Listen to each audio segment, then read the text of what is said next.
आप सबका आपके अपने YouTube चैनल की कथा टीवी पर मैं मीनू शर्मा स्वागत करती हूँ। सभी को मेरा राधे राधे। नाग पंचमी का त्योहार हर साल सावन मास के शुक्ल पक्ष की पंचमी तिथि को मनाया जाता है, जो कि इस बार 21 अगस्त सोमवार को है। कहते हैं कि नागों की पूजा करने से भोलेनाथ बहुत जल्दी प्रसन्न होते हैं। नाग पंचमी के दिन इनकी पूजा आराधना करने से न केवल सर्प दोष से मुक्ति मिलती है, अपितु सभी मनोकामनाएं भी पूर्ण होती है। तो जो भी भक्त इस दिन नाग पंचमी का व्रत रखते हैं, तो वे लोग इस दिन नाग पंचमी की व्रत कथा भी सुनते हैं। नाग पंचमी की व्रत कथा सुनने से ही व्रत का पूर्ण फल प्राप्त होता है। तो आइए श्रवण करते हैं नाग पंचमी के दिन सुनी जाने वाली इस कथा का। प्राचीन समय की बात है। एक नगर में एक सेठ रहता था। उसके 7 बेटे रहते थे। सभी की शादी सेठ ने समय रहते ही करवा दी थी। 7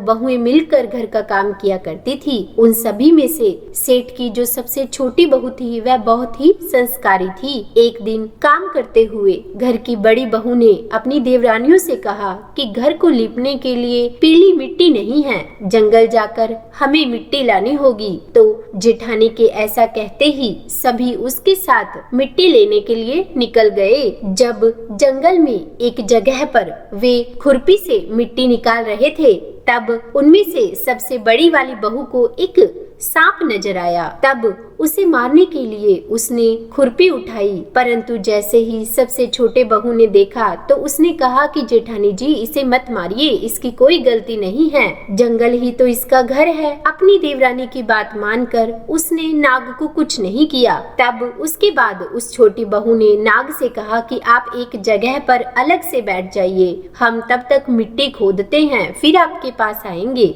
इतना कहकर सभी मिट्टी निकालने लगे और कुछ देर बाद घर चले गए। सभी के दिमाग से नाग वाली बात निकल ही गई थी। अगले दिन जब छोटी बहू को अचानक से याद आया कि उसने नाग को इंतजार करने के लिए कहा था, तो वो तुरंत अपनी सभी जेठानियों को अपने साथ लेकर नाग के पास चली गई। वहाँ देखा तो वो नाग उन सभी के इंतजार में उसी जगह पर ही बैठा हुआ था। नाग को देखते ही छोटी बहू ने प्यार से कहा, भैया, कल हम लोग आपके पास आना भूल गए थे, उस बात के लिए आप हमें माफ कर दीजिए। तब जवाब में वह नाग बोला कि तुमने मुझे भाई कहा है, इसीलिए मैं तुम्हें दंड नहीं दे रहा, क्षमा कर देता हूँ, नहीं तो अब तक मैं तुम्हें डस चुका होता।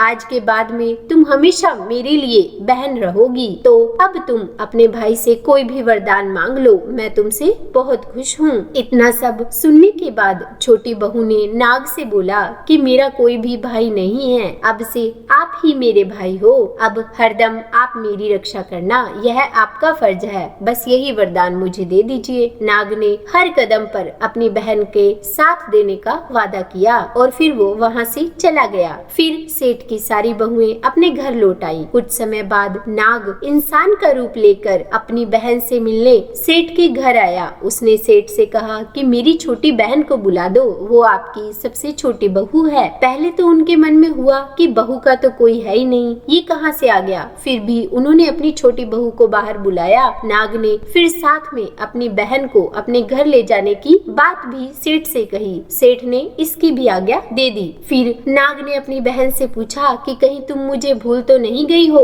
जवाब में बहन बोली, भैया नहीं, मैं आपको बिल्कुल नहीं भूली। फिर नाग ने कहा, मैं तुम्हें अपने घर लेकर जा रहा हूँ, तुम मेरी पूंछ पकड़कर चलती रहना। उसकी बहन ने वैसा ही किया। कुछ ही देर बाद वो एक बड़ी सी घर में पहुँच गए। वहाँ हर तरफ सोना, चांदी और अन्य कीमती सामान था। वहाँ नाग की बहन आराम से कुछ दिनों के लिए रहने लगी। नाग की माँ भी उसे खूब प्यार करती थी। एक दिन नाग की माँ ने उससे अपने भाई के लिए दूध लेकर जाने के लिए कहा, तो उसने दूध को गर्म कर दिया और भाई को पीने के लिए दे दिया। गर्म दूध पीते ही नाग का मुंह जल गया। यह देखकर नाग की माँ को बहुत गुस्सा आया। नाग ने किसी तरह अपनी माँ के गुस्से को शांत किया और बताया कि उसकी बहन बहन को नहीं पता था कि वह गर्म दूध नहीं पी सकता। अब नाग के परिवार के साथ कुछ समय बिताने के बाद सेठ की छोटी बहू अपने घर जाने लगी तो नाग ने अपनी बहन को खूब सारा धन दौलत देकर आभूषण देकर विदा किया।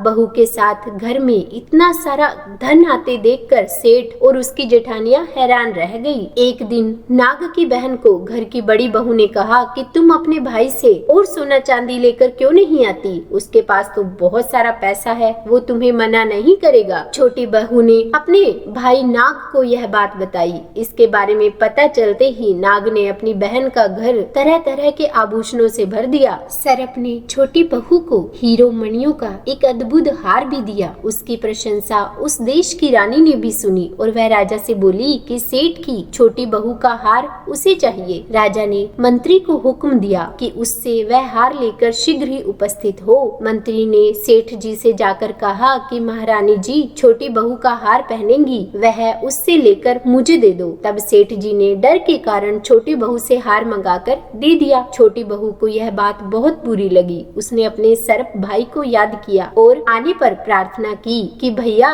रानी ने मेरा हार ले लिया है, तुम कुछ ऐसा करो कि जब वह हार उसके गले में हो तो सरप बन जाए और जब वह मुझे लौटा दे तो हीरे मणियों का हो जाए। सरप ने ठीक वैसा ही किया। जैसे ही रानी ने हार पहना वैसे ही वह सरप बन गया। यह देखकर रानी चीख पड़ी और रोने लगी। तब यह देखकर राजा ने सेठ के पास खबर भेजी कि छोटी बहू को तुरंत भेजो। सेठ जी डर गए कि राजा न जाने क्या करेगा। वे स्वयं भी अपनी छोटी बहू को साथ लेकर वहां उपस्थित हुए। राजा ने छोटी बहू से पूछा कि तुमने क्या जादू टोना किया था, मैं तुझे दंड दूंगा। तब छोटी बहू बोली कि राजन मेरी धृष्टता के लिए मुझे क्षमा कीजिए। यह हार ही ऐसा है कि मेरे गले में हीरे और मणियों का रहता है और दूसरे के गले में सर्प बन जाता है। यह सुनकर राजा ने वह सर्प बना हार उसे देकर कहा कि अभी पहन कर दिखाओ। तब छोटी बहू ने जैसे ही उसे पहना वैसे ही वह हीरे मणियों का हो गया। यह देखकर राजा को उसकी बात का विश्वास हो गया।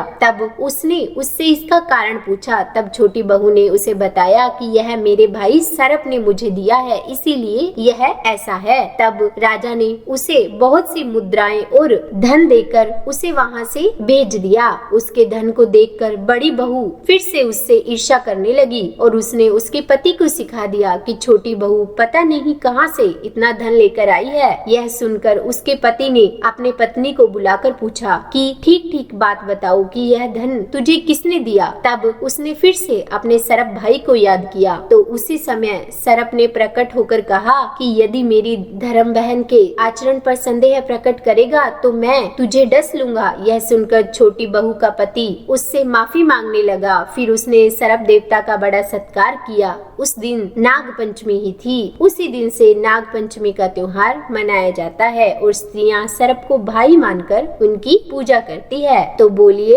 हर हर महादेव। अगर कथा सुनने में अच्छी लगी हो तो वीडियो को लाइक एंड शेयर कीजिएगा और अगर आप मेरे चैनल पर नए हैं तो सब्सक्राइब भी जरूर कीजिएगा।